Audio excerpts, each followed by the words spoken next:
আপনি কি কখনো শুনেছেন সাদা বকের সঙ্গে মানুষের বন্ধুত্বের কথা? এমনই এক অসম্ভবকে সম্ভব করেছে পটুয়াখালীর দোকানি হেমায়েত উদ্দিন। কয়েক মাস আগে ঝড়ের আঘাতে আহত হয়ে পুকুরে পড়ে যায় একটি বকের ছানা। সেখান থেকে উদ্ধার করে সুস্থ করে তোলে এই দোকানি। দীর্ঘদিনের সযত্নে তীব্র ভালোবাসার জন্ম নেয় সাদা বক ও দোকানি হেমায়েত উদ্দিনের মাঝে। মূলত আমার ছেলে এবং সন্তানদেরকে যেভাবে লালন পালন করি ওইভাবেই আর কি ওকে লালন পালন করতে হয়।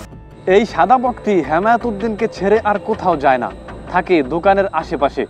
সড়কের পাশে দোকানের সামনে দাঁড়িয়ে থাকলেও মানুষ দেখলে ভয় পায় না বকটি। কখনো কখনো হেমায়েত উদ্দিনের চেয়ারের হাতুলে বসে থাকতে দেখা যায় সাদা বকটিকে, যেন ব্যবসায়িক পার্টনার।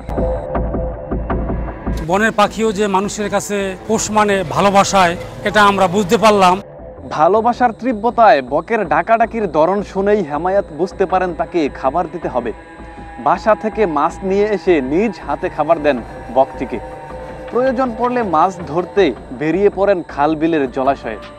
হেমায়েত উদ্দিনের দোকানে বকটির খুনসুটি দেখতে প্রায় ভিড় জমান উৎসুক জনতা। আশেপাশে যত গ্রাম আছে কোনোখানে দেখি নাই যে এরকম বক পালে।